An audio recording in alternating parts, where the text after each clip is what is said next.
Hola a todos y bienvenidos a la clase número 19 ya del curso de Física Estadística. En la clase del día de hoy vamos a estudiar el ensamble canónico, que como ya les hice hincapié en clases anteriores, a diferencia del ensamble microcanónico, aquí vamos a permitir que existan fluctuaciones de la energía. Recuerden que, y esto va a ser muy importante, cuál es el postulado fundamental de la física estadística. Entonces, recuerden que este postulado es pues, relativamente sencillo, pero muy importante. Lo que nos dice es que en un sistema cerrado, y por esto queremos decir que no intercambia energía con el exterior,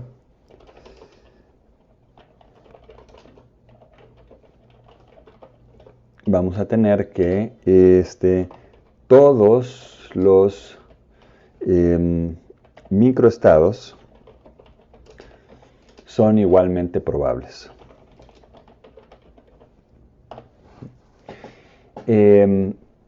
Entonces esto memorícenlo, entiéndanlo muy bien, porque es de enorme importancia.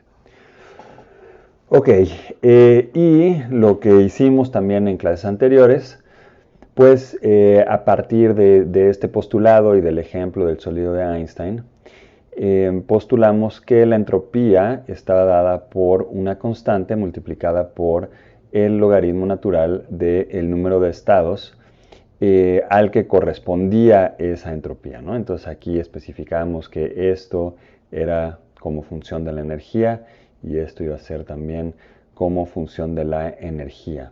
Y lo que hicimos en las clases anteriores, utilizando tanto esta definición de la entropía como la definición de la temperatura, en la que teníamos que 1 en la temperatura era igual a la parcial de la entropía con respecto a la energía, y por eso entonces lo que hacíamos era pues encontrar a la multiplicidad de los microestados como función de la energía.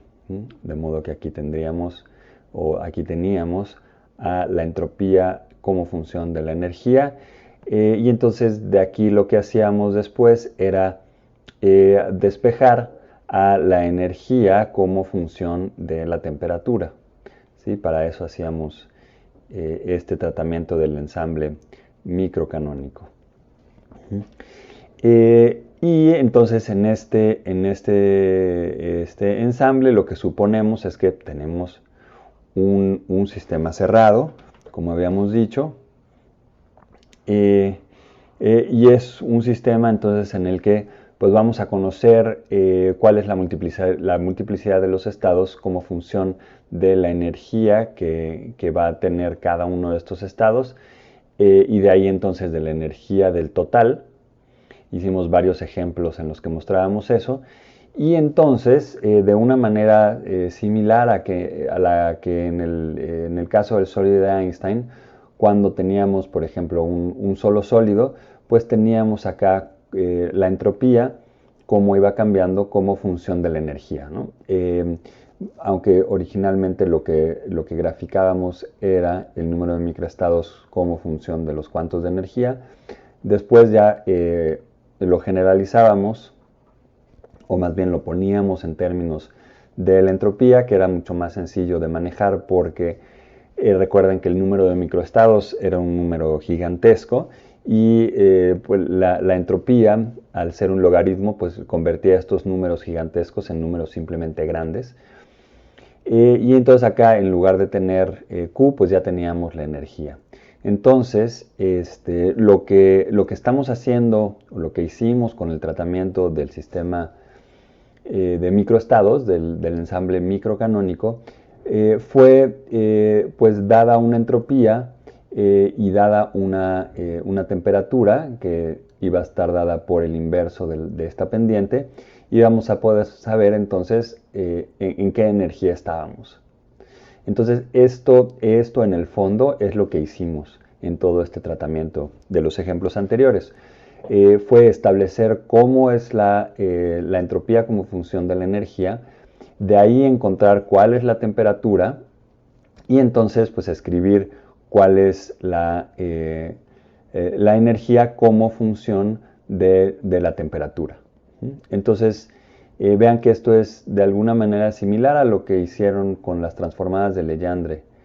¿Sí? Estamos escribiendo ahora a nuestra variable, que originalmente lo que nosotros habíamos escrito era la entropía.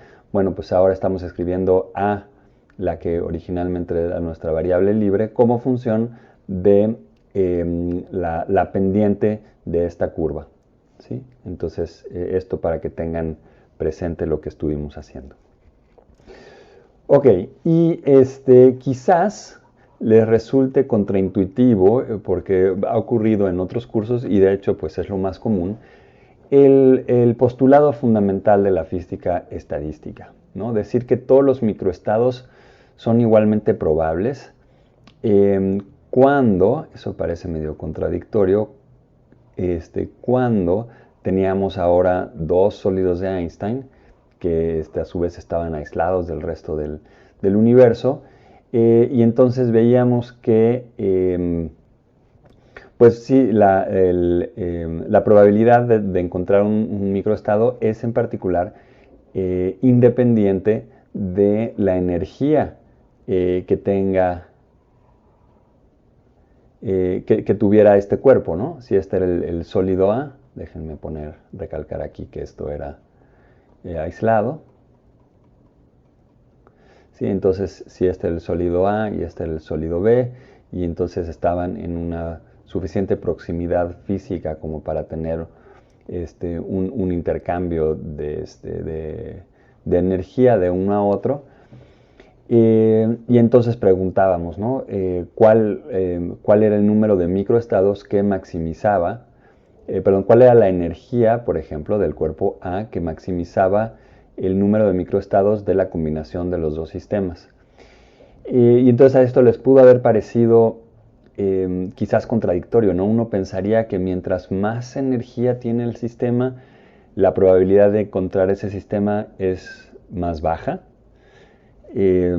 ¿No? Es un poco lo que nos diría la intuición por pues ya los cursos que han tomado en física. Y sin embargo, en este ejemplo, pues lo que decíamos era que no, que independientemente de la energía que tuviera este cuerpo, la probabilidad de encontrarlo en ese estado pues iba a ser independiente y únicamente lo que nos iba a dar la probabilidad del macroestado pues era la cantidad de microestados asociados a ese macroestado específico. Lo que vamos a ver esta clase es que su intuición estaba bien cuando uno de los cuerpos es muchísimo más grande que el otro, de modo que funciona como un reservorio de temperatura. ¿Sí? Esto quiere decir, una vez más, recuerden acá en las curvas que teníamos de la entropía como función del cuanto de energía, en el caso del sólido de Einstein, ¿no? Teníamos una curva era así, la otra curva era así, y luego teníamos la curva del total, ¿no? Bueno, pues si uno de los cuerpos es muchísimo más grande que el otro, entonces, independientemente de cuánta energía tenga este cuerpo, la pendiente de la curva correspondiente a ese cuerpo que es mucho más grande no va a cambiar. Aunque por supuesto cambia muy poquito, pero cambia muy, digo que por supuesto que sí cambia muy poquito comparado con cómo cambia la curva del otro cuerpo. Entonces, en lugar de haber tenido estas dos, que en este ejemplo que habíamos hecho tenían un número de osciladores comparables, si una de esas curvas es muchísimo, si uno de esos cuerpos es muchísimo más grande, entonces la pendiente prácticamente no cambia a lo largo de todo el camino. Y eso lo que quiere decir es que independientemente del el intercambio de energía, la temperatura que tenga ese cuerpo no va a cambiar. Entonces aquí estamos pensando que esta es una línea recta. Comparado con esta curva de acá, que claramente su pendiente iba cambiando como función del parámetro Q.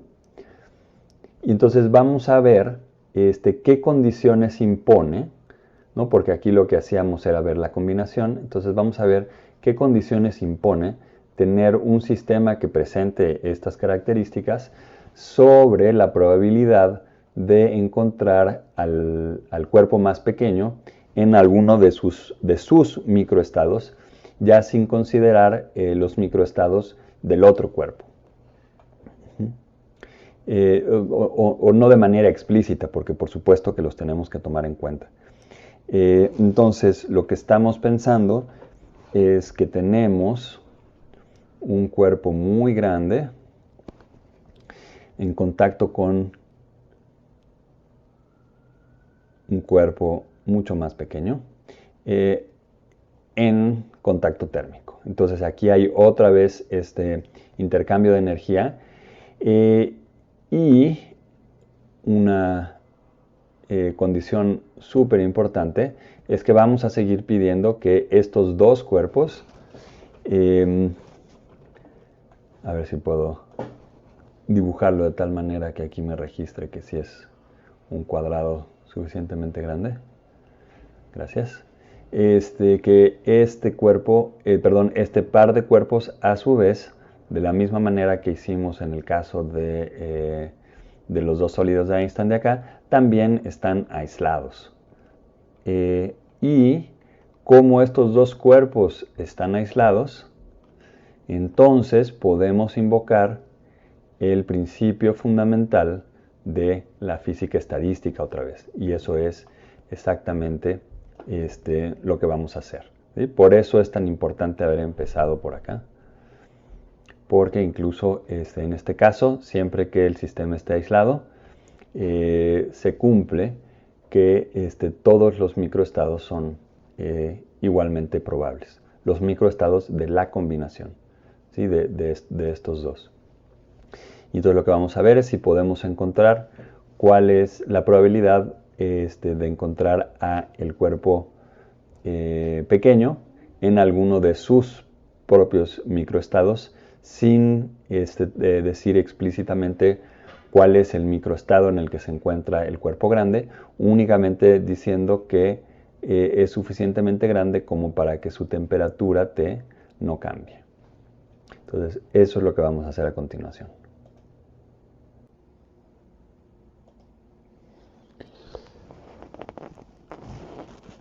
Bueno, entonces vamos a nada más a resumir cuáles van a ser las diferencias de estos dos sistemas.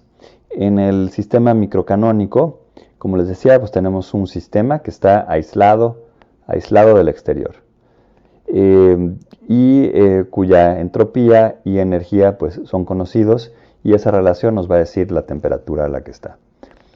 En el ensamble canónico, que es lo que vamos a hacer a continuación, nos vamos a fijar en lo que le pasa a este subsistema que está en contacto con un sistema mucho más grande y de los cuales pues ambos están aislados a su vez del exterior. ¿Sí? Entonces aquí lo dibujé de esta manera, pero nada más para decir que pues este cuerpo era mucho más grande que este y hay un intercambio de energía entre estos dos, pero ese es tal que, o más bien las dimensiones de este cuerpo es tal que a pesar de ese intercambio, la temperatura de este cuerpo no cambia. Y acá hay un resumen de estas propiedades. Entonces, en el microcanónico, el sistema que estamos analizando está aislado del exterior y en el canónico, el que estamos analizando está en contacto con un reservorio de temperatura a una temperatura conocida. Por lo tanto, en el microcanónico no hay intercambio de ninguna cantidad extensiva, o sea, no va a intercambiar ni partículas ni energía. Y en el canónico sí va a haber un intercambio de energía con el reservorio. Y como resultado, en el microcanónico todos los microestados son igualmente probables. Y vamos a ver en esta clase que en el canónico la probabilidad de encontrar al sistema pequeño con alguna energía va a estar dado por el factor de Boltzmann, que es lo que vamos a desarrollar en esta clase.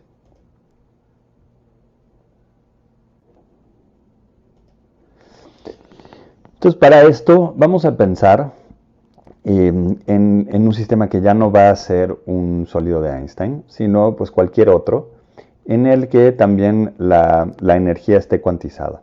Entonces vamos a pensar en el modelo de un átomo de hidrógeno.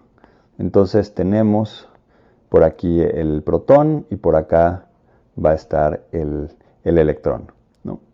Y pues recuerdan que la degeneración de cada uno de estos estados, de los estados que va a tener este sistema, está dada por la sumatoria de L igual a 0 a n menos 1 de 2L más 1 y esto es n cuadrado. Esto lo deben haber visto en cuántica. Entonces n es el número principal y acá vamos a tener el estado base, que es menos 13.6 electronvolts. Y como este corresponde a 1, pues solo hay un estado acá que vamos a dibujar acá con un cuadrito. Ok, ahora el siguiente, o el primer estado excitado, se encuentra en menos 3.4 electronvolts.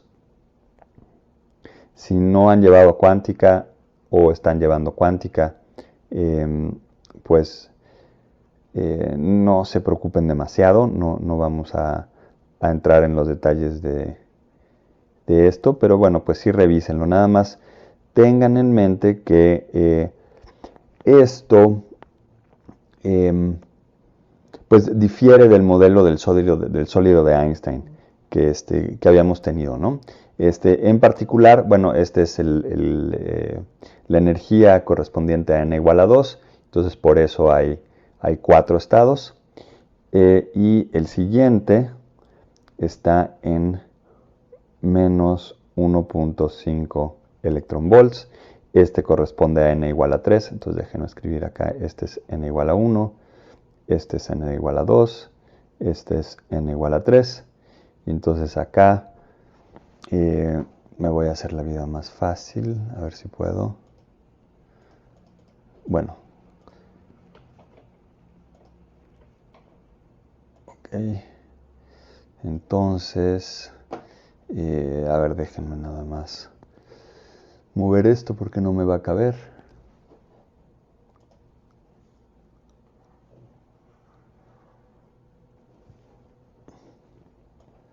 Ok, vamos a ponerlo acá. Ok, y entonces acá pues hay 9 de estos estados posibles, ¿no?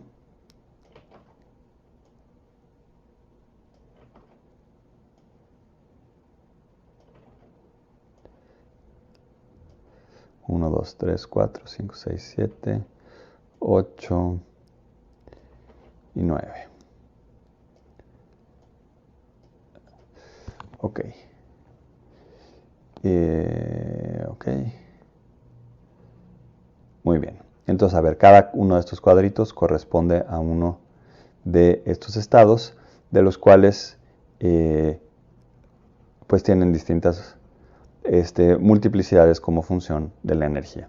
Entonces vean que esto difiere de lo que habíamos tenido en el caso de un sólido de Einstein, porque ahí lo que teníamos era que pues, la suma o más bien, sí, la diferencia entre estados adyacentes era constante, ¿no?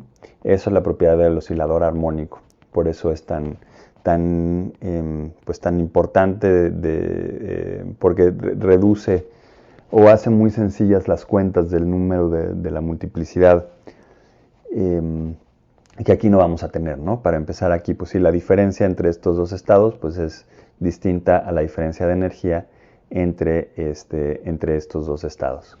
Además de que para el caso del oscilador, si solo tenían un oscilador, pues cada uno de los niveles de energía tenía un solo estado posible, ¿no? Entonces por eso por eso lo dibujábamos de esta manera, ¿no? En el que cada uno de estos era como si tuviéramos pues un solo cuadrito, ¿no? Esto es la equivalencia de lo que estamos dibujando acá. Y la separación, bueno, esto es una parábola, no me salió muy parabólico, pero bueno, el siguiente está por acá, etcétera, ¿no? Entonces hay un solo estado para cada una de las energías. Acá en este otro caso, que corresponde a otro hamiltoniano distinto de la ecuación de Schrödinger, pues van a tener naturalmente esta degeneración. Ok, ahora, en el caso de los dos sólidos, lo que hacíamos era poner pues dos sólidos en proximidad y dejar que intercambiaran energía, ¿no? Y entonces veíamos cómo esto cambiaba la multiplicidad. Entonces ahora la pregunta es si en el caso del átomo de hidrógeno que tenemos, ahora tenemos dos átomos de hidrógenos en proximidad, de manera que puedan intercambiar energía. ¿Cómo va a cambiar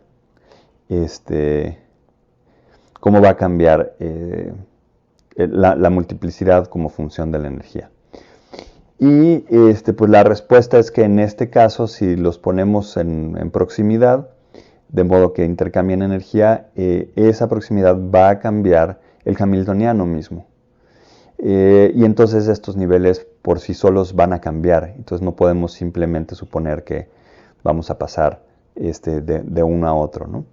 Entonces, para abordar este problema de manera más general, en el que no nos encontremos con este tipo de complicaciones, lo que vamos a suponer es que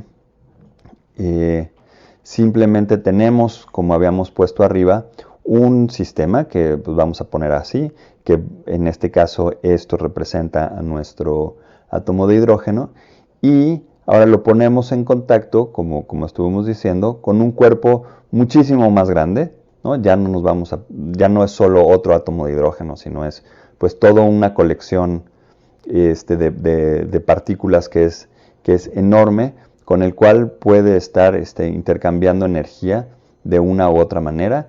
Esto es de tal manera que este potencial, esa es la aproximación que vamos a hacer, este potencial no va a cambiar, ¿no? O sea, el hamiltoniano propio de este sistema no va a cambiar por la proximidad con este cuerpo, esa es la suposición que estamos haciendo.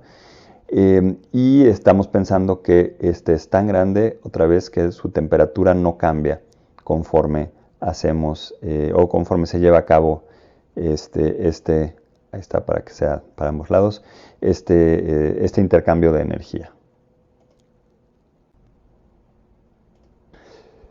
Okay, entonces, pues durante este intercambio, pues de repente o en distintos momentos vamos a encontrar al átomo en su estado basal, en otros momentos lo encontraremos acá, en otros momentos lo encontraremos con esta energía, quizás en estados más excitados también, veremos que de eso dependerá de la temperatura, pero si hacemos, ¿no? Si estamos midiendo en un experimento pues la energía como para distintos tiempos, pues lo que estamos diciendo es que de repente vamos a medir, no sé si este es menos 13.6 y este es menos 3.4, etcétera, pues en distintos tiempos de repente encontraremos al sistema aquí, de repente acá, tal vez acá,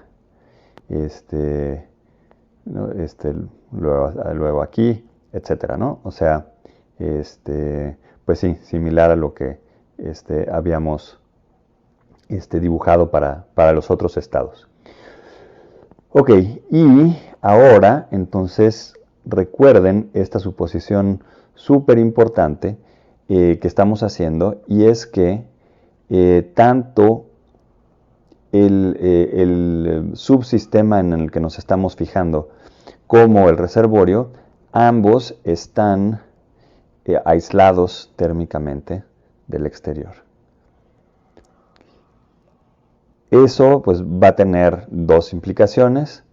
La primera es que el número de microestados o la probabilidad de encontrar al total del sistema, no solo a sino al total de estos dos en algún estado, pues es proporcional a la multiplicidad de ese estado, ¿no? Esa es una. Y la otra es que, como está aislado el sistema, pues la energía que gana un cuerpo, pues es la energía que pierde el otro cuerpo. Entonces, en esos dos sentidos, estamos aplicando exactamente lo mismo que aplicamos en los ejemplos que hicimos para el sólido de Einstein. Ok, y entonces ahora lo que vamos a hacer es calcular la probabilidad de encontrar al sistema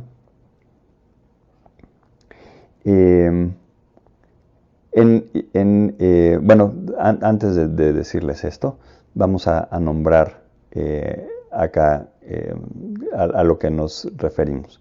Entonces, el sistema y el sistema grande, cuando hablemos del número de microestados asociados al cuerpo grande, cuando teníamos los sólidos de Einstein era A y B. Aquí, como este es grande y es el reservorio, va a ser omega R, y que es de nuestro sistema vamos a llamarle S de sistema, ¿no? Pero pues es el mismo principio de lo que hicimos antes. Esto habría sido A y B, solo que es S y R. Entonces vamos a calcular las probabilidades de encontrar al sistema. Entonces este va a ser nuestro sistema S en algún estado y en algún otro estado. Tras esto es tras lo que vamos, ¿no? ¿Cuáles son estas probabilidades? Muy bien. Y una cosa muy importante que quiero que recuerden de los ejemplos anteriores que hicimos para los sólidos de Einstein, era que cuando estábamos calculando, ¿no? Cuando ya los poníamos a interactuar estos dos cuerpos y estaban intercambiando energía, acá íbamos a tener una multiplicidad asociado a un macroestado del sistema, que en ese caso era QA, ¿se acuerdan? Del cuerpo A, y acá íbamos a tener del cuerpo B, que también pues era función de QA, ¿no? Porque la energía se conservaba.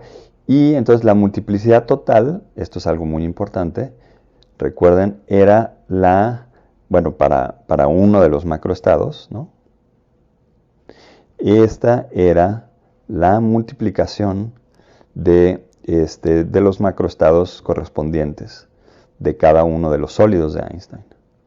¿Sí? Esto, recuerden, ¿no? Era súper importante. Lo que hacíamos en esa tabla que les expuse era precisamente calcular, ¿no? y fue en lo que dedicamos varias clases, ¿no? La manera en la que podíamos calcular este número de microestados y este número de microestados a su vez, ¿no? Y entonces de ahí encontrábamos el total y determinábamos que donde íbamos a encontrar el sistema era el que maximizara la multiplicación de estos dos. Ok, entonces, habiendo recordado eso, de acá vamos a hacer exactamente lo mismo. Déjenme nada más borrar esto. Ok, entonces, por ser este sistema, vamos a suponer que se encuentra en uno de estos estados, ¿no?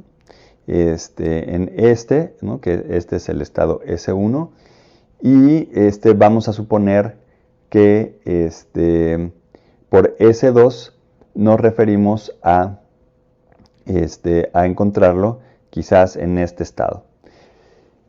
Pero noten que, y esto es algo muy importante, nos estamos refiriendo a este estado en particular, ¿sí?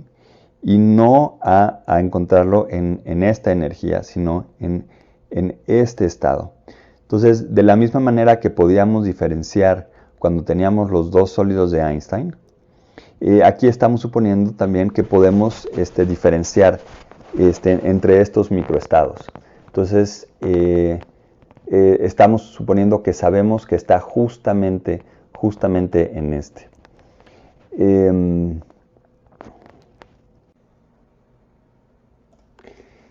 Y para pues hacer más énfasis en por qué podemos pues fijarnos nada más en ese estado, pues es como cuando teníamos a los dos osciladores, que me la paso dibujándolos y borrándolos, pero bueno, recuerden cuando teníamos a los dos osciladores y pues podíamos, dada cierta energía del total, pues sí podíamos distinguir, aunque fuera la misma energía, de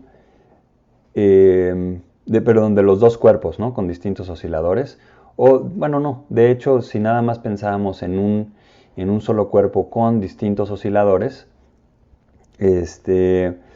podíamos distinguir, aunque tuvieran la misma energía, pues cuál era el microestado específico al que correspondía pues alguno que nos estuviéramos fijando, ¿no? O sea, no es contradictorio que haya aquí una degeneración y sin embargo que podamos fijarnos en alguno de los sistemas. Sin ir más allá, déjenme nada más quitar para evitar confusión, ¿no? Si tenemos un solo cuerpo con distintos osciladores, ¿no? Como cuando teníamos tres distintos osciladores y podíamos tener y teníamos dos cuantos de energía, por ejemplo, entonces podía ser, ¿no? 1, 1, 0. No, este era el oscilador 1, es el oscilador 2, el oscilador 3, o por ejemplo 1, 0, 1, ¿no? Entonces, aunque estos dos tenían la misma energía, pues sí podíamos distinguir que se trataba de estados cuánticos diferentes. Entonces, exactamente lo mismo acá, aunque tienen la misma energía, sabemos que este estado cuántico es distinto a estos estados cuánticos que están acá. Muy bien. Y esto es relevante entonces porque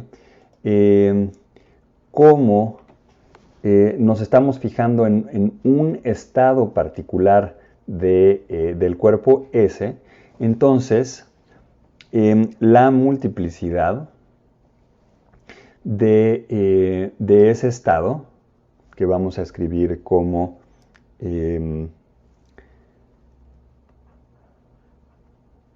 del cuerpo S del estado 1, que podría ser, como les decía, por ejemplo, puede ser S1 y S2, pues esta multiplicidad, como solo nos estamos fijando en uno de los estados, esta multiplicidad es 1. ¿Sí? Noten que esto es como función del microestado y no de la energía, ¿sí? Entonces es esta multiplicidad. Y de manera análoga también, pues nos estamos fijando en un solo estado, que puede ser y también aquí la multiplicidad es 1. Y ahora, pues vamos a preguntar cuál es la multiplicidad del total en cada uno de esos casos, porque cuando esto ocurre, el reservorio, de hecho, sí, vamos a poner aquí es del sistema, como habíamos dicho, y del sistema. Entonces, cuando esto ocurre, el reservorio va a tener algún otro número de microestados también asociados a que este cuerpo tenga, ¿no? Que el subsistema esté en el estado 1 y que el reservorio, el número de microestados en el que está, o la multiplicidad de el reservorio, en el caso en el que el sistema está en el el subsistema está en el microestado S2. De modo que, pues, la multiplicidad total, como función o cuando cuando su sistema está en el estado S1, pues es este por este, y el total cuando está en el S2, pues también es este por este, donde pues acabamos de decir que justo cada uno de estos es igual a 1.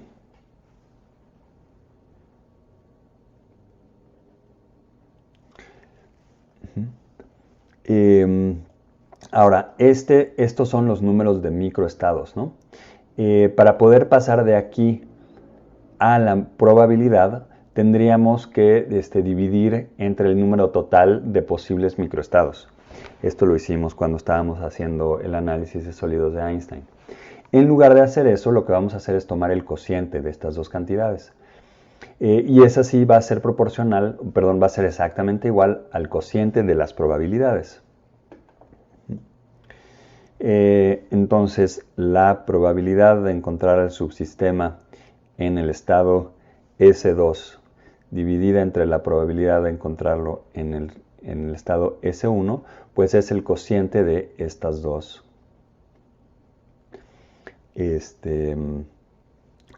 cantidades, que a su vez pues es simplemente el cociente de el estado en el que esté el reservorio, ¿no? El número de microestados del reservorio asociado al estado S1 y el número de microestados del reservorio asociado al estado S2.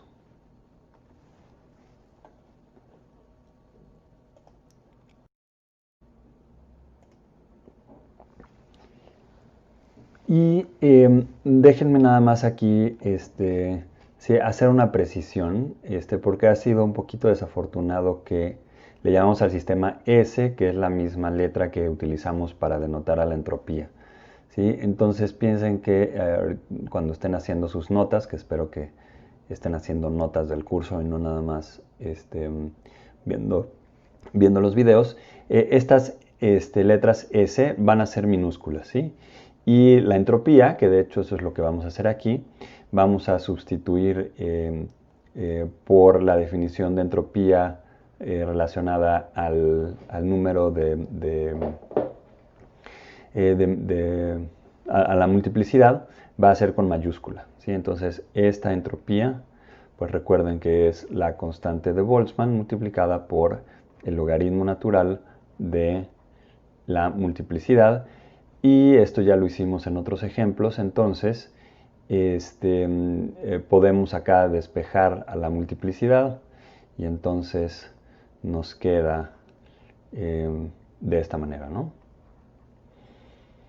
Entonces cada uno de estos términos vamos a sustituirlos, y entonces cuando lo hacemos va a quedar aquí E a la entropía,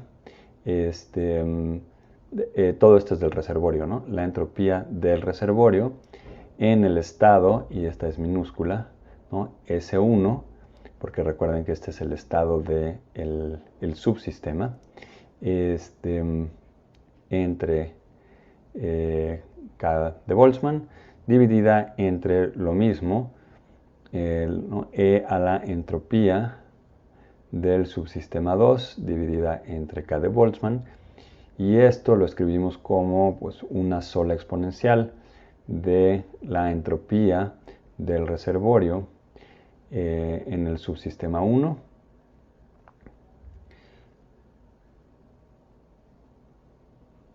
menos la entropía del reservorio cuando el subsistema está en el estado 2, cualquiera que este sea, y todo esto dividido entre la constante de Boltzmann.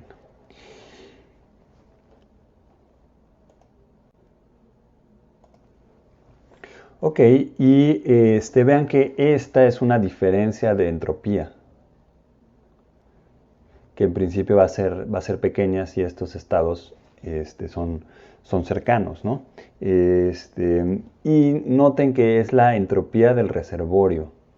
Entonces, este es un cuerpo, por definición, de reservorio macroscópico, porque pues sabemos que está a una temperatura T que además no cambia durante este intercambio. Entonces, tiene que ser un objeto macroscópico y por lo tanto podemos escribir a esta diferencial de entropía en términos de las ecuaciones de termodinámica de las que vimos en el repaso de hace un par de clases y que vieron en sus clases de termodinámica, ¿no?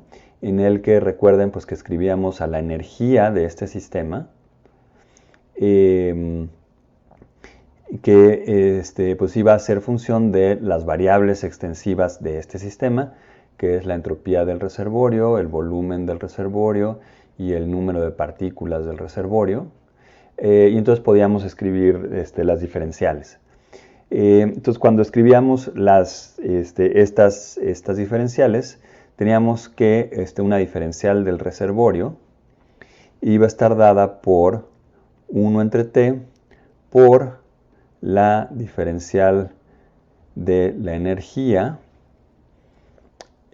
más la presión por la diferencial del volumen del reservorio menos el potencial químico por el número de partículas del reservorio.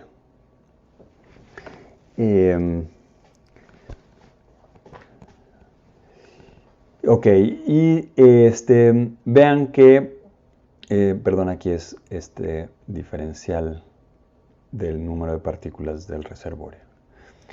Y estamos suponiendo, ¿no? Recuérdense en la tabla que hicimos, que este cuerpo y el subsistema intercambian energía, pero no partículas. Para este caso, ¿no? Luego lo vamos a generalizar.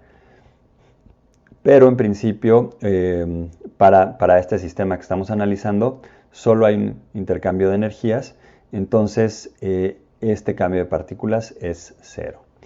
Y lo que voy a intentar convencerlos ahora es que el cambio de volumen es, multiplicada por la presión, es relativamente pequeño con los cambios de energía asociados a este cambio muy pequeño que vamos a tener del estado cuántico. Entonces, para el ejemplo particular que hicimos en el que estamos basando esto del átomo de hidrógeno, cuando tenemos una excitación del átomo, el volumen va a aumentar del orden de un ángstrom cúbico. Entonces el cambio de volumen va a ser del orden de un ángstrom cúbico.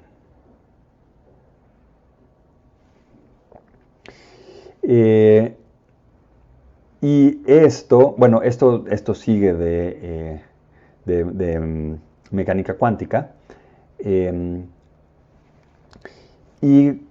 Si estamos a presión atmosférica, pues multiplicamos aquí esta presión por este cambio de volumen. Y si hacen eso, este cambio de la presión por este cambio del reservorio correspondiente a este cambio de estados, este cambio es, pueden hacer este cálculo, es del orden de 10 a la menos 25 joules.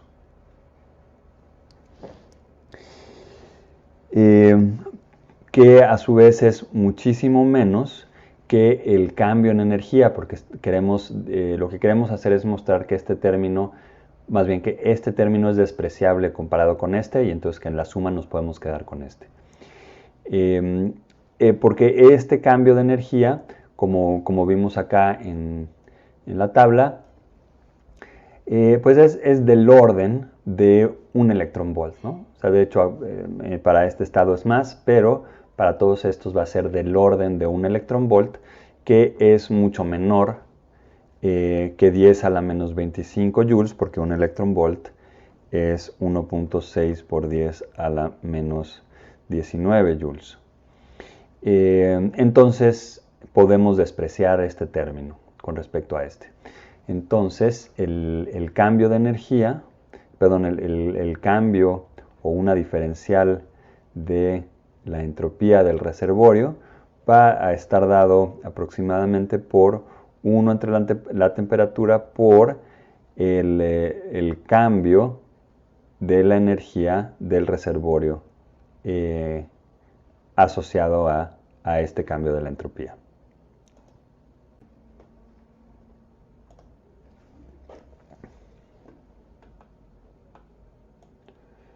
Ok, entonces si sustituimos aquí,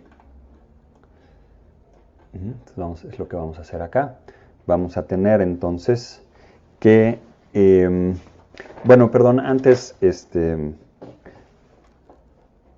antes de sustituir, vamos a hacer uso acá del hecho de que el sistema está aislado. Entonces, este cambio de la energía del reservorio necesariamente es menos el cambio de la energía del subsistema. Y es el mismo argumento y por eso fue tan importante que hiciéramos con cuidado todo lo de los sólidos de Einstein, porque ahí quedaba más claro, ¿no? La energía que ganaba un cuerpo era la energía que perdía el otro y esta no es diferente. El hecho de que un cuerpo sea mucho más grande que el otro, pues no implica que, no quita que la energía se conserve, ¿no? Es lo que estamos diciendo que está ocurriendo al hacer este cambio. Y por eso hice tanto énfasis en que, aunque este cuerpo es mucho más grande, tanto el reservorio como el subsistema se encuentran aislados térmicamente del resto del universo.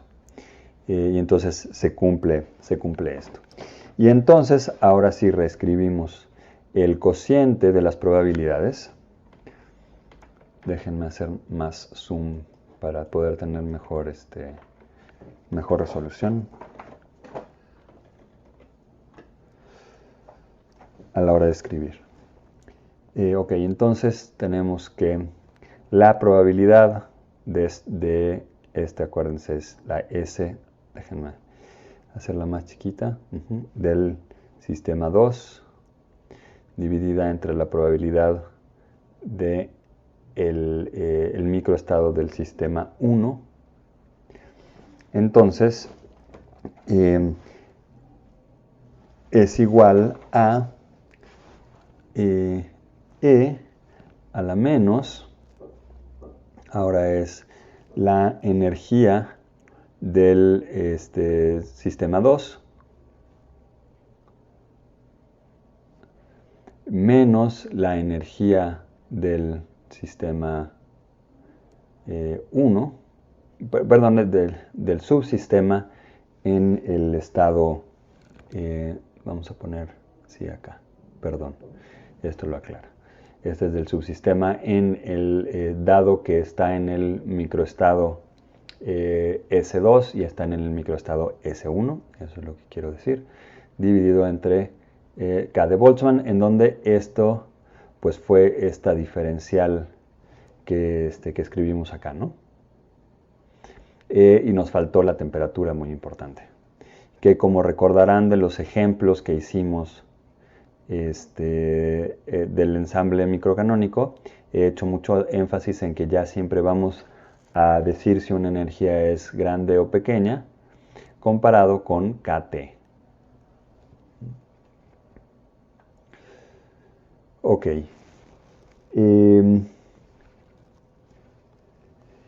Y esto vamos a reescribirlo como E a la menos U del sistema, cuando el sistema está en el microestado 2, entre K de Boltzmann por la temperatura, entre E elevado a la energía del subsistema cuando está en el microestado 1, entre K de Boltzmann. Ok, y esta le vamos a llamar a nuestra ecuación 1. Ok, entonces reescribiendo esta ecuación, y aquí, está bien. Vamos a reescribirla simplemente pasando esta exponencial en el denominador y pasando esta probabilidad en el numerador. Entonces, si hacemos eso, vamos a tener que la probabilidad de encontrar al subsistema en el estado S2 dividido entre E a la menos la energía del subsistema en el estado S2 entre KT es igual a la probabilidad de encontrar al subsistema en el estado 1 elevado a la E a la menos U del subsistema en el estado S1 o en el estado 1 dividida entre la temperatura, donde es la misma temperatura y donde noten que hicimos todo esto para que la única manera en la que está apareciendo aquí el reservorio es ya a través de la temperatura.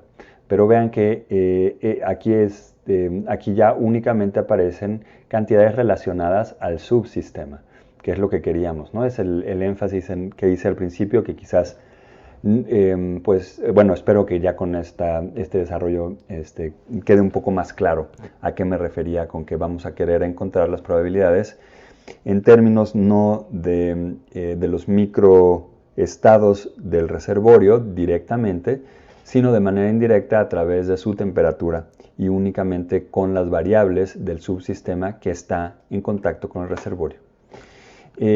Ok, entonces eso es un punto muy importante y ya que queda claro, regresamos a esta ecuación y vemos que este lado solo depende de S2 y este lado solo depende de S1.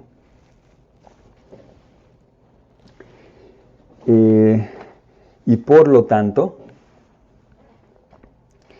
esto implica que estas cantidades tienen que ser constantes. Es la única explicación porque estos subsistemas que escogimos son arbitrarios.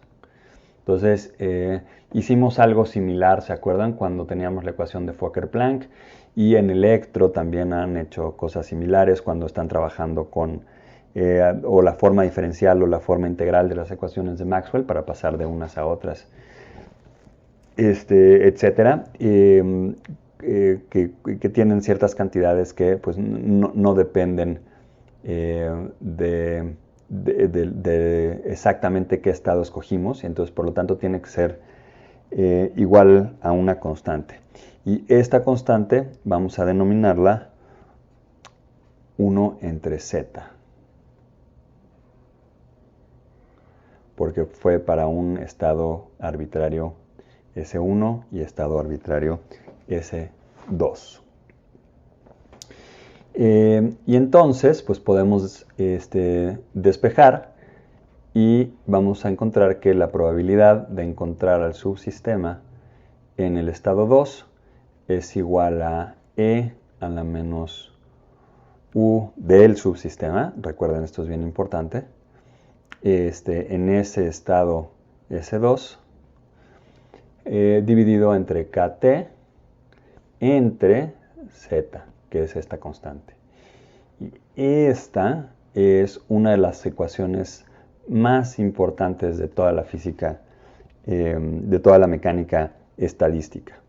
Esto nos está diciendo que sí podemos calcular esta constante, que ahorita vamos a ver que es muy fácil calcularla, y sabemos que el cuerpo está a una temperatura dada por un reservorio, ¿no? En este caso estamos nosotros fijando de manera externa la temperatura del sistema, nos dice la probabilidad de encontrar al sistema en ese sistema que tenga esa energía asociada a ese subsistema.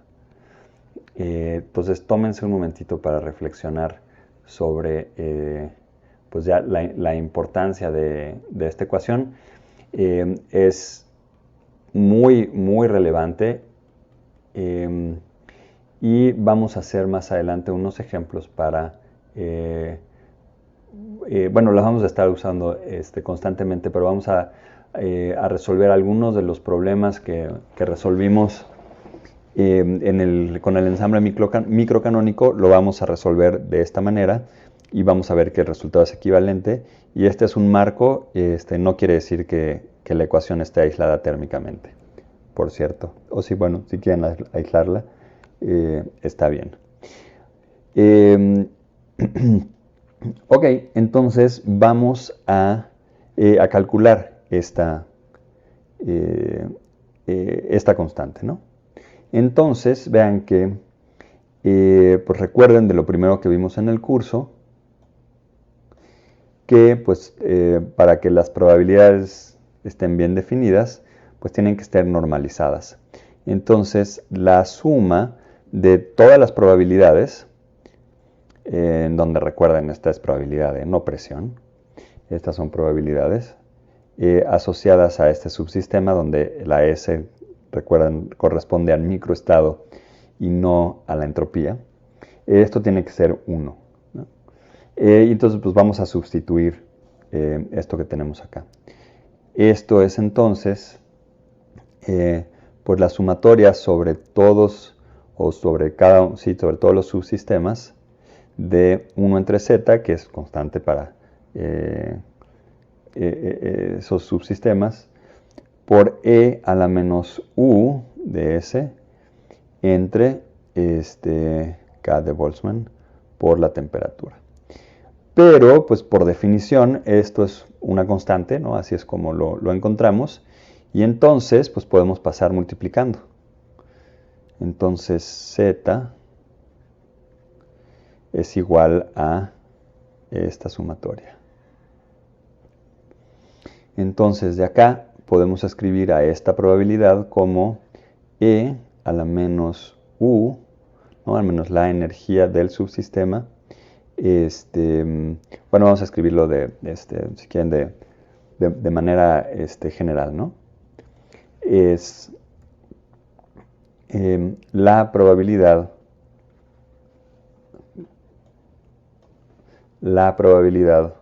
de encontrar al sistema en un estado dado por S, está dado por E a la menos,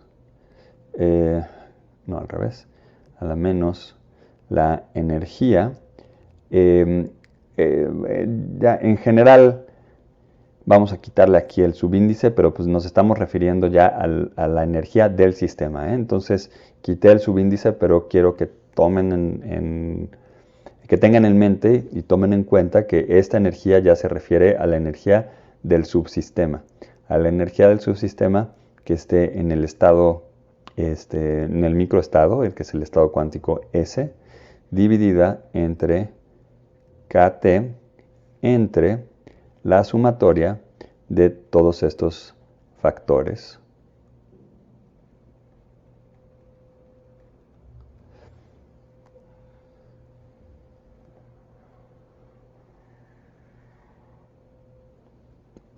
En donde a este factor se le conoce como el factor de Boltzmann.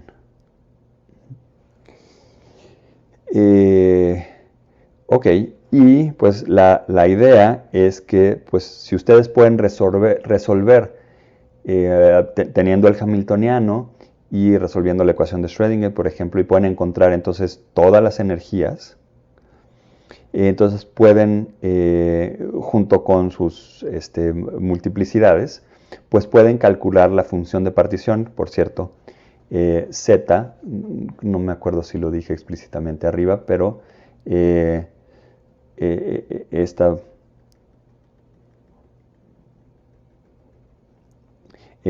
factor de acá, que se llama Z, se le conoce como la función de partición.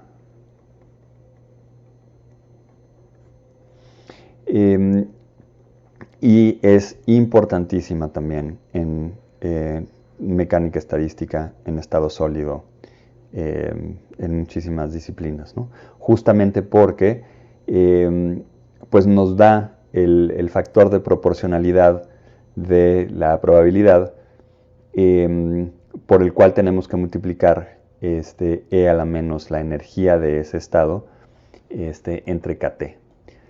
Entonces, ahora sí vean que esto lo que nos está diciendo es que si graficáramos la probabilidad como función de la energía,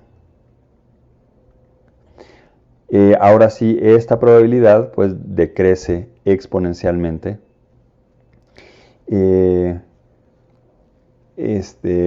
conforme la energía aumenta. Y pues esta energía en realidad es energía entre KT, ¿no? O sea, siempre vamos a decir si es grande o chica con respecto a KT. Y pues donde aquí esto no necesariamente llega a cero. Bueno, pues depende de cómo hayamos puesto la escala. Pero pues va a haber un estado base que va a tener esa energía. Y bueno, luego pues todo el resto de los estados. Y aquí sí coincide más con lo que habíamos habíamos dicho al principio de la clase sobre el hecho de que fuera o no intuitivo que todos los estados, que todos los microestados tuvieran la misma probabilidad independientemente de su energía en el ensamble microcanónico. Aquí estamos viendo que acá tiene más sentido coloquial, digamos, que pues no, si tenemos a un objeto y está en contacto con un reservorio a cierta temperatura, pues lo más probable es que encontremos al sistema con una energía comparable a KT, y conforme esta energía es más alta, sí vamos a poder encontrar al sistema en ese estado, pero va a ser cada vez más improbable. Y entonces el hecho de que acá tengamos a esta probabilidad, que por cierto, pues aquí ven que está correctamente normalizado, ¿no? Si toman la sumatoria sobre todos los microestados de esta expresión, en el numerador les va a quedar exactamente la función de partición y por lo tanto esto es igual a 1, ¿no? Entonces esto nos dice que la función está debidamente normalizada. Esa es este rol inicial de la función de partición. Luego vamos a ver que es mucho más profundo que eso. Pero entonces esto para decir que cuando teníamos el ensamble microcanónico, estaba aislado, ¿no? Del exterior por definición. Entonces, y esto lo dibujé tan feo que el sistema se rehusó a decir que era un cuadrado, a asociarlo con un cuadrado. Okay, entonces, como aquí estaba aislado, entonces aquí nosotros teníamos simplemente en este sistema microcanónico teníamos una cierta energía y esa energía no cambiaba, no iba a cambiar con el tiempo, ¿no? Acá lo que estamos diciendo es que eso es cierto, pero si a su vez tenemos aislado este cuerpo que es más grande y este que es más pequeño, entonces esta probabilidad es la probabilidad de encontrar a este cuerpo con estas energías, dada esta temperatura y siendo que los dos cuerpos están aislados del exterior. Entonces esto es una diferencia bien importante que es pues también muy importante que ustedes entiendan a profundidad, ¿no? Que es esto que estamos haciendo. Entonces recalco, ya nos libramos de tener que calcular el número de microestados del reservorio, únicamente sabiendo que está a una temperatura que no va a cambiar. ¿Y en qué momento dijimos que esta temperatura no va a cambiar? Pues al momento de haber escrito estas diferenciales, ¿no? Cuando dijimos, este es un sistema que está a una temperatura fija. Ahí es donde metimos esta suposición súper importante, y el hecho de poder escribir esto de esta manera es que se trata de un cuerpo que va a obedecer a las ecuaciones de la termodinámica. Entonces esto es de enorme utilidad, porque como les decía, pues si ustedes ya resuelven el sistema microscópico, si resuelven la ecuación de Schrödinger, y esa, como vimos en el ejemplo del átomo de hidrógeno, pues les da cuál es la energía de cada nivel y cuál es la degeneración de cada nivel, ustedes pueden encontrar cuál es la función de partición, la probabilidad, y entonces con todas las herramientas que desarrollamos al principio del curso de la probabilidad, ustedes ya pueden encontrar, por ejemplo, cuál es la energía promedio, pero también cuál va a ser la varianza de la energía. Entonces, lo que vamos a esperar cuando hacemos un experimento que está a una temperatura fija por un cuerpo externo, entonces si medimos la energía del sistema como función del tiempo, pues va a haber un cierto promedio, pero aquí, y esto es lo que les comenté en la mera primera clase del curso, que es que va a haber fluctuaciones. Y lo que nos está permitiendo este factor de Boltzmann es calcular exactamente cuáles van a ser pues, todas las características estadísticas de esas fluctuaciones. Y esta es una parte pues, increíblemente importante y fundamental de la física.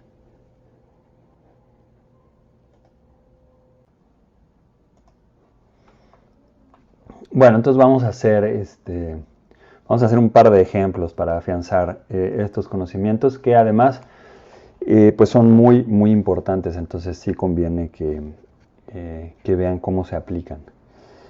Entonces, pues memoricen, ya recuerden siempre que cuando tienen un sistema en contacto térmico, pues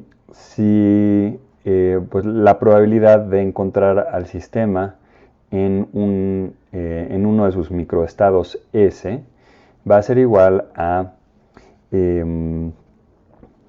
E a la menos la energía que tenga ese estado, y aquí vamos a multiplicar por beta, porque notarán en mucho de la literatura y luego, y es porque es muy conveniente, beta se define como 1 entre KT. Entonces es menos, ese menos quedó muy grande, menos U en el estado S por beta entre Z, donde Z es la función de partición y es pues la suma de todos estos factores.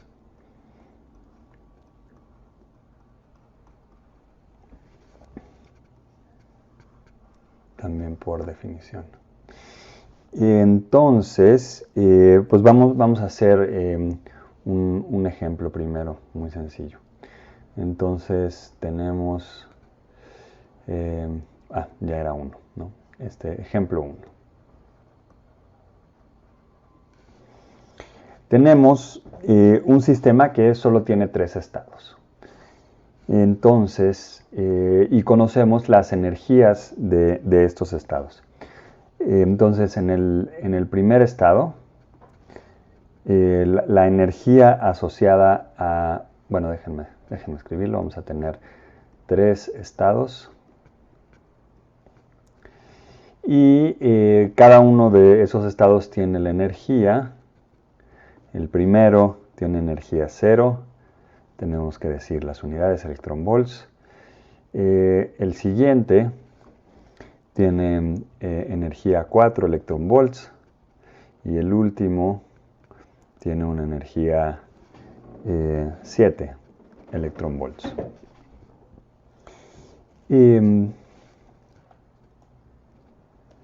Ok, y queremos preguntar, o bueno, queremos saber cuál es el promedio de la energía.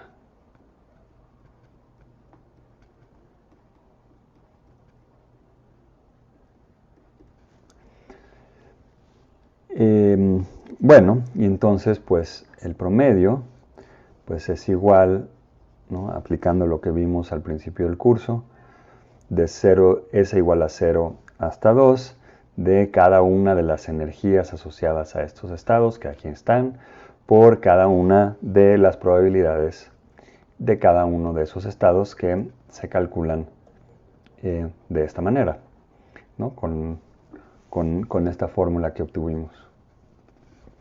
Entonces pues vamos a hacerlo explícitamente.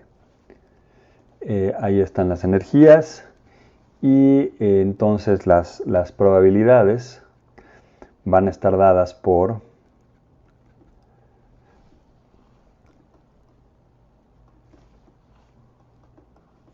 E a la menos 0 entre, bueno, o menos 0 beta, que es 1. Sí, esto es entre z, ¿no? Entonces esto es 1 entre z, o la probabilidad de el estado 1, que es e a la menos 4 beta entre z, o del último, que es e a la menos 7. Bueno, aquí conviene poner que es EB por beta, 7 electronvolts por beta entre z. Y aquí entonces esto pone de manifiesto que en general cuando nos enfrentamos a cualquier problema, lo primero que hacemos es calcular la función de partición, que para este caso va a ser, pues, recuerden la definición, ¿no? Es la suma de cada uno de estos factores. Entonces es, pues, E a la menos 0 beta más E a la menos 4 electronvolts por beta. Bueno, aquí estrictamente también hay que decir que es electronvolts para que esto quede adimensional. Más E a la menos 7 electronvolts por beta, donde recuerden que beta es 1 entre kT. Bueno, y esto es 1 más E a la menos 4 electronvolts por beta, más E a la menos 7 electronvolts por beta. Y ya acabamos, ¿no? Porque esta es, pues, la definición del promedio dadas unas probabilidades. Entonces, por eso fue tan importante al principio del curso haber afianzado estos conocimientos sobre procesos estocásticos, ¿no? Entonces, a ver, vean, cada una de las probabilidades está dada por estos valores, cada una de las energías está dada por estos valores, y entonces podemos calcular la energía promedio, ¿no?, del sistema. Y entonces aquí aplicamos otro concepto importante que vimos al principio del curso, que pues tenemos, si tenemos, esto fue para una partícula, ¿no? Esta es la energía promedio para una partícula, pero si hubiéramos tenido n partículas independientes, entonces pues el promedio de esas partículas, vamos a llamarle U total, el promedio de esas partículas pues va a ser simplemente la suma de los promedios de cada una de ellas, ¿no?, por tratarse de partículas independientes, ¿no? Acuérdense, como si fueran de variables independientes. Esto lo vimos con mucho detalle.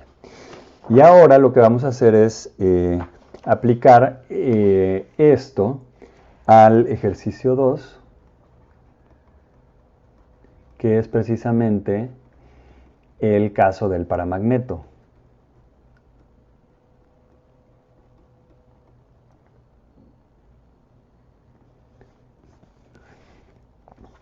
En el que, recuerden que solo teníamos dos estados. Entonces vamos a ver, si tuviéramos un solo spin, ¿no? ¿Se acuerdan? Es el caso en el que tenemos un campo magnético que está en una dirección y entonces ahora tenemos spins que se pueden alinear paralelo o antiparalelo al campo y están a cierta temperatura. Entonces ahora si nos fijamos en únicamente los posibles estados que puede tomar uno de los spins, pues uno de esos estados es estar alineado con el campo y esto lo relacionábamos con una energía que era menos mu por la magnitud del campo o que estuviera antiparalelo al campo y la energía en este caso era más mu por beta.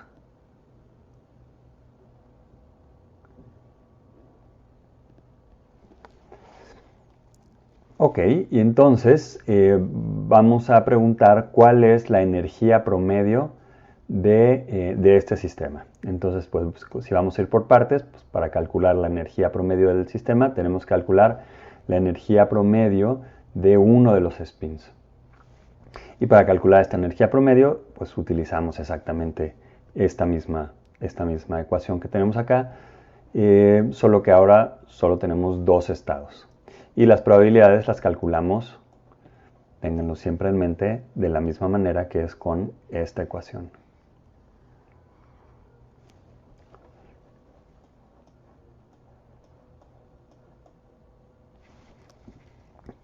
Entonces, la función de partición va a ser igual a, ahora recuerden, ¿no? Siempre ahora el primer paso que vamos a seguir es calcular la función de partición. Va a ser igual a la sumatoria sobre todos los estados de E a la menos la energía de cada uno de esos sistemas, perdón, de cada uno de esos estados, microestados, multiplicado por 1 entre kT, que convenientemente llamamos beta. Entonces, en este caso, y con estas energías, esto es E a la mu mu b por beta, más E a la menos mu b por beta. Y esto no es otra cosa que pues la definición de 2 veces el coseno hiperbólico de beta mu por b. ¿Sí? Ok, entonces ya tenemos a z. Entonces ahora vamos a calcular las probabilidades, ¿no? Entonces la probabilidad de que el spin esté alineado o sea paralelo al campo magnético es E a la menos la energía, pero recuerden que cuando está alineado pues la energía es menor, ¿no? Exactamente como uno esperaría.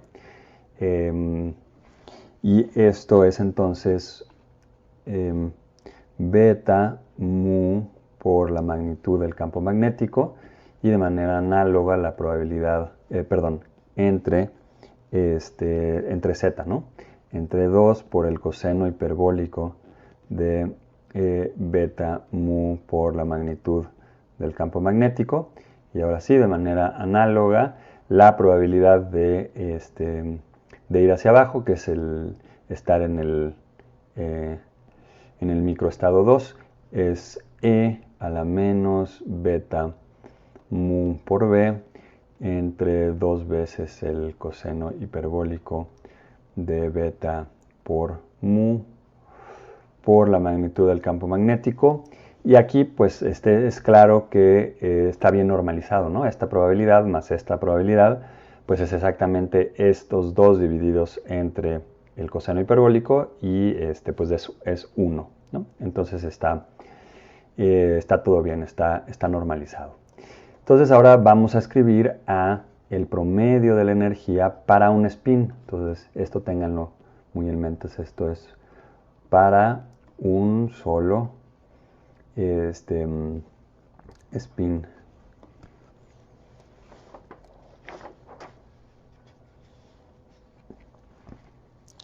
Y esto pues es otra vez la suma sobre todos los posibles estados de la energía de cada uno de esos estados por la probabilidad de tener cada uno de esos estados.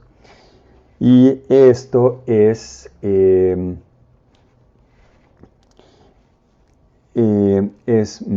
bueno, vamos a hacer cada uno, ¿no? Es menos mu por b.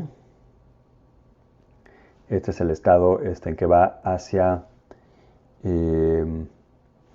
arriba, ¿no? En el que está alineado con el campo. Por e a la beta mu b.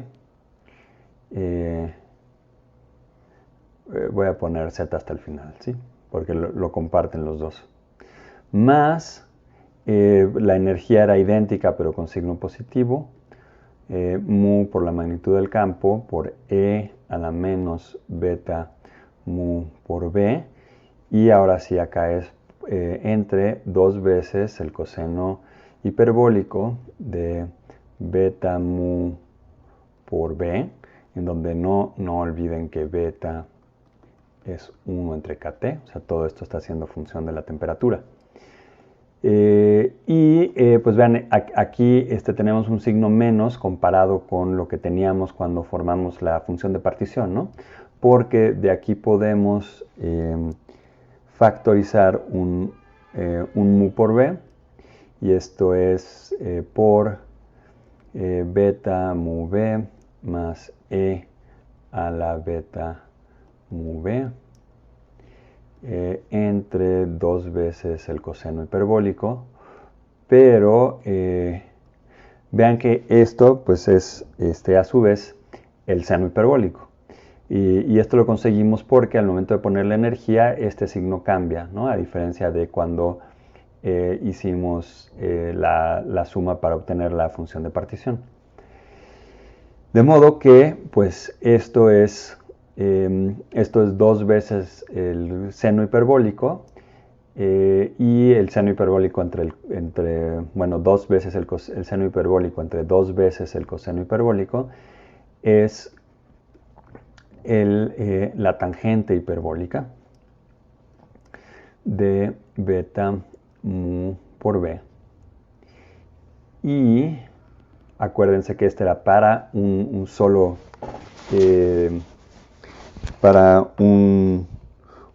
dipolo magnético.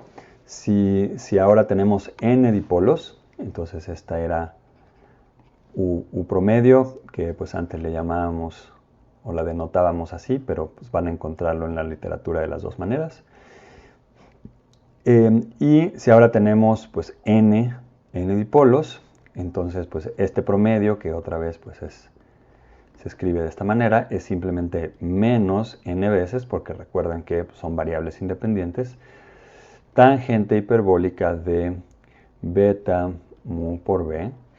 Y si regresan a sus notas de cómo resolvimos esto con el ensamble microcanónico, pues es exactamente lo mismo, ¿no? Solo déjenme escribir aquí para que vean que es igual. Esto es pues entre kt. Y ahora sí tiene exactamente la misma forma de lo que obtuvimos con el ensamble microcanónico. La diferencia de esto que hicimos ahora es que calculamos la energía promedio, y lo que estamos viendo es que esta energía promedio pues, es igual a la energía que tendría el sistema microcanónico. Es decir, si estuviera aislado, la energía de ese sistema, que es la única que puede tomar, pues va a ser igual a la energía promedio que obtenemos acá por estar a esta temperatura. bueno, por estar en contacto con un reservorio a esta temperatura, ¿no? Porque en el otro caso también lo obteníamos con función de cierta temperatura, pero en ese caso no estaba el sistema en contacto con un reservorio. Ahí únicamente lo obteníamos de acuerdo a las propiedades de la entropía y de la energía. Aquí sí estamos suponiendo que estamos en contacto con un reservorio de temperatura que entonces nos permite encontrar cuáles van a ser las fluctuaciones de esta energía promedio, que va a ser también muy importante. Pero aquí el resultado que quiero destacar a este momento es que pues, la energía promedio que obtuvimos en este ensamble es igual a la energía que se obtiene en el ensamble microcanónico.